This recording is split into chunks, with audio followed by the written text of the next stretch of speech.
Winners and losers, Kings winners, and I don't want to call the Rangers losers because it's easy enough to call them losers based on their play. I feel bad for the Rangers.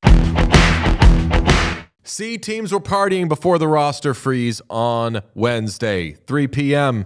Artemi Panarin trade to the Kings for Liam Greentree, 2 conditional picks. Rangers retain 50%. Panarin will sign a 2-year, $11 million extension. Greentree is a forward the Kings drafted 26th overall in 2024. Emily Kaplan says the Rangers considered him the Kings' best prospects. The picks per Frank Saravalli, a 2026 conditional 3rd and a 2028 conditional 4th. The 2026 3rd becomes a 2nd if the Kings win a playoff round. If they don't, it's the higher of their 2 3rds. And the Rangers get the 2028 4th. And the Rangers get the 2028 4th if the Kings win 2 rounds. Emily Kaplan and Molly Walker both reporting that the Kings were kind of the only team the Rangers could work with here. We'll have more on that because clearly Artemi Panarin wanted to go to the Kings. I'm a little confused by that, but we'll get into it. First, Pete, you wrote on our Patreon that you wanted Panarin to go to the Kings. You thought it made the most sense. Take your victory lap. Tell us why. Well, I don't know if I thought it made the most sense.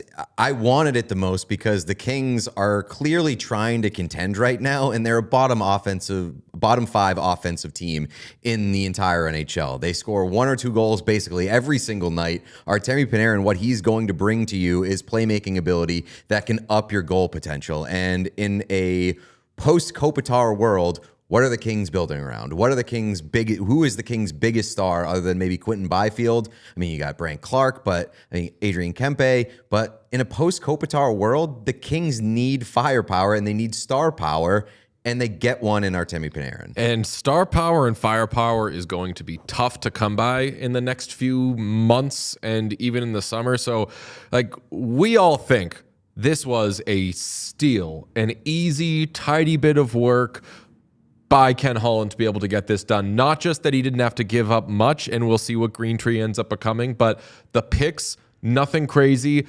This guy is someone who is talked about by Elliot Friedman and so many people is he's still got it. He's 34 years old. He's still so good. If he wants to, he can command a ton of money. In this case, for whatever reason, he didn't. Artemi Panarin would be the Kings' best forward this season by a pretty substantial margin. He has 57 points at 34 years old. And you look at the Kings point leaders, Adrian Kempe leads the way with 45. No one else on the Kings has 40 points this season. Panarin's got 57. You get Kempe, Fiala, Byfield, Perry, and Laferriere. It's great that Corey Perry is one of the Kings' best forwards this season, but I don't think that is great. Someone with 28 points, and I know he missed time, should not be one of your best forwards. He was not signed to be one of their best forwards and most productive forwards. He was signed to be a role player on a team that they thought would be much better. So, again, this is a team that needs a little bit more oomph and more offensive firepower in order to contend with, let's face it, probably the Edmonton Oilers in the playoffs if they make it. So this move makes sense for the Kings, and in a way that is a slam dunk because he seemingly only wanted to go to them and made it really easy for it to make sense for them. Yeah, this would be more fun to talk about if there were first round picks involved and if there were stuff where you could look at the direction. I saw Kings get Panarin, and my first thought is, okay, they're going for it. We can stop asking questions about Jim Hiller. That's going to be the coach. They're not going to shake this thing up. They're not going to pull out any crazy stops to try to get a spark or rock the boat too much. They're adding, and they're going for it. But then I see what the return is, and I'm like, they were basically asked, do you want Artemi Panarin at a bargain? And I'm pretty sure any team in the league would say, yeah, we'll take a guy with 57 points who's not going to be prohibitive contract-wise going forward. Anybody is taking Panarin at 2 years times 11 when we were talking about him as even just on Wednesday, AFP Analytics came out with their contract projections, and Panarin was looked at as someone, and AFP Analytics nails these things. They get the projections right. They projected him at 4 times $10.79 million. He signed for half the term and lower AAV. Why do you think he wanted LA so bad? So that's a really good question. I don't have the answer to Taxes that. stink there too, by the way. Yeah, I mean, the market would make a lot of sense. When he hit free agency, it seemed like he really wanted to go to New York for the Big Apple, the big market element of it. So, like, if he looks at LA as being this big, sexy, shiny city that he can go to while leaving New York, that makes sense to me. Otherwise, like, maybe it's the lack of offense where he says, I can have a big role on this team and I can play next to maybe a guy like Byfield. But like, there were a number of opportunities if he opened things up where he could have gone to a team that's probably more well-positioned to contend both this year and in the future. But I don't know, like, it's got to be, to me, it's got to be like the tinsel and the glam of LA. Frank Saravalli said other teams had been prepared to offer in the neighborhood of 4 years times $11.75 million. There were so many. I was hearing, everybody was hearing, like just reports of this team could be in the mix, that team could be in the mix. If he doesn't sign an extension, then maybe he'd be in on the Stars or the Avalanche or the Oilers and all these. And it ends up seeming like it's just have me go one place. The one that I thought was really interesting was Florida, that he and Sergei Bobrovsky share an agent, both want to play together, and they could come up with a number that cumulatively, like, okay, I'll take a little less, you take a little less, we make it work, a la Brad Marchand and all these guys who have signed in Florida.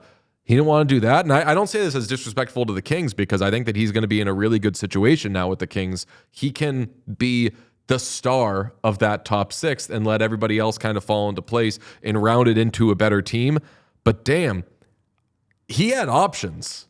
He held all the cards. And for the Kings, this is what life is like when a player with a no movement clause wants to come to your team. You don't have to pay as much for him, and then you sign him on a contract that's really easy. This is such...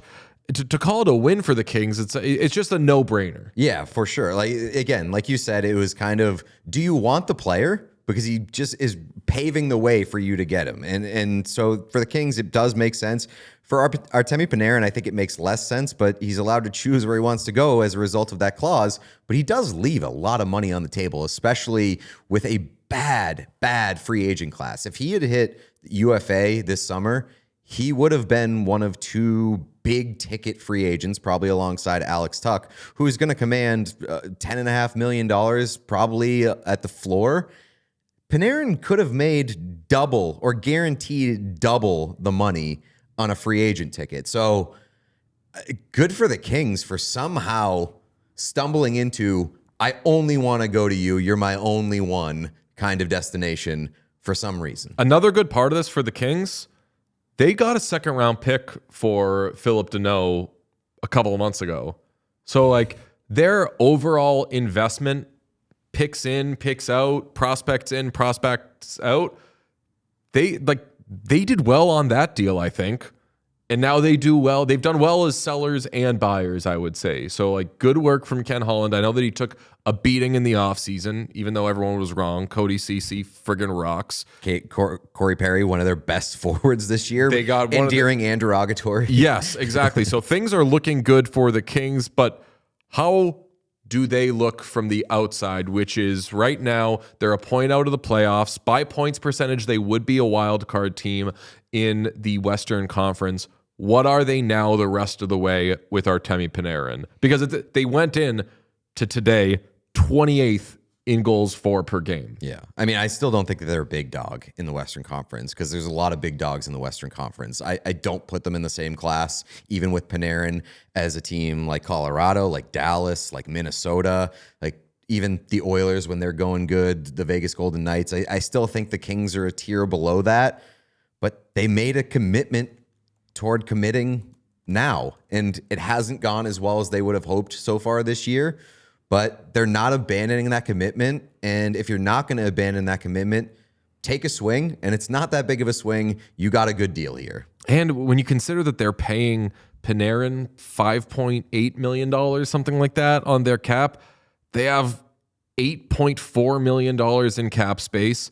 They still haven't invested so much. Like, they've got, I know that it's the better of these two picks if they win around, or I'm sorry, if they win a round, it's a second round pick. And if they don't win a round, it's the better of their third round picks. But they've got the Blue Jackets pick. They've got their own second round pick. They've got their own first round pick. They've got a couple of picks in later rounds, like 2 sixth round picks. If they want to keep investing, they can. My question becomes, who's it going to be? Because everybody that moves now, you're going to be like, well, that just about lops free agency in half because there's so few upcoming really good free agents. But they've got the space to still do things, and they've got the assets to still do things. I know nothing about this Greentree kid. Yeah. Apologies to him. Yeah, so like maybe same, they but just moved out an absolute stud prospect, and we find out that this is like maybe like a Brock Nelson trade 2.0, where it's like, yeah, you got a good player, but damn, did you invest? I don't know. And if I'm a Rangers fan, I'm pissed because not only did you not get what I would assume is full value for Artemi Panarin at the deadline, but now all the hopes and dreams of this deal hinge on your team identifying and developing a first-round pick top prospect, which, with all due respect to the New York Rangers, has not exactly been a rock-solid strong point of that organization and their development so far. So good luck. I would be pretty upset if I looked at this deal as a Rangers fan and said, this is all we get for Artemi Panarin, and now we have to kind of hope that Liam Greentree is the real deal. And unfortunately for that kid, the pressure is on. Yeah, man, that no movement clause, pardon my crass description, but like that no movement clause kicked Chris Drury in the absolute balls today. Yeah. Like he makes that move and he realizes this is the best it's going to be and is like, oh God, the letter that this organization is going to have to put out, because everyone expected this is your chance at pivoting. This is your chance at, you don't have to rebuild. You can retool. You add a prospect, you add, and look, I value second round picks very heavily, but this was your big swing and your big move that at the very least, if all else fails, you can trade Artemi Panarin and stock the cupboard. Oops. I don't know if this stocks the cupboard. One last thing I want to ask about before we wrap this up is the teams that missed out on Panarin, where it seems like I was seeing stuff about the Capitals are putting together a big package and we assumed that all these teams were willing to give up a lot and then invest a lot monetarily in these guys. Do you think that as a result of this, all these other teams are like, all right, well, we had all this stuff we were going to give up for Artemi Panarin. Maybe we're going to have to overpay now on other guys because the market's getting smaller, but we've proven and kind of broadcast to people that we're willing to give up X, Y, and Z. I don't know. I don't think that the Panarin thing shakes up the landscape of the way that other teams are going to approach this. And, you know, I wonder, like, I think the price that Panarin went for solidifies to me that he was being honest about only wanting to go to the Kings, right? Because sometimes you say, it comes out after the words, oh, I only wanted to go here, but why'd you take all that money? Exactly. Yeah. And I think this, to me, very much signals, oh no, that is the case, because it's the only way that it makes sense in terms of the trade package and the extension. I think that this is kind of in a vacuum, in an outlier for, like, you can't... This does not kind of shake up the market in terms of what players are going to get paid, what the prices are going to be. This exists in its own world because Panarin just kind of like orchestrated this. Yeah, I think that basketball book that Elliot Friedman is always citing is going to be a bestseller at the trade deadline, because this Panarin situation in which he held the cards, he had the no movement clause, he made things very, very easy for the buyer and made them pretty horrible for the seller. If you are a team selling, you need to establish with your trade partners, no. You are like, unless there is a no movement clause involved here, you are not getting this star player for pennies on the dollar, which I say pennies, I'm sorry if that's extreme. Like, it's just a lower denomination than $1 on the dollar for Artemi Panarin. I thought he would go for so much more. I never believed that he was going to sign for $50 million. I thought that would have been absolutely crazy. I thought he was going to sign for $30 million. I thought he was going to sign for more than $25 million. And I wondered what the price might be for a trade without an extension attached. And that way I could see it being a little bit surprising in a, wow, they only did this, but they only got that much for Artemi Panarin. And it came with an extension to which I said it only cost them that much for that extension. So shocking in a couple directions. Okay, winners and losers. Kings winners, and I don't want to call the Rangers losers because it's easy enough to call them losers based on their play. I feel bad for the Rangers. Tough luck losers. Tough, hard luck. Maybe it could be a moral victory. I mean, people could argue that it's like a karmic loss here because the Rangers have forced guys out of town previously. And maybe this is just coming around to bite Chris Drury. I don't hate that at all, but I do hate this trade for the Rangers. If you enjoyed this video, please subscribe to What Chaos here on YouTube. You will get everything, daily episodes, player interviews, and so much more. It's all here on the What Chaos YouTube. Hit subscribe.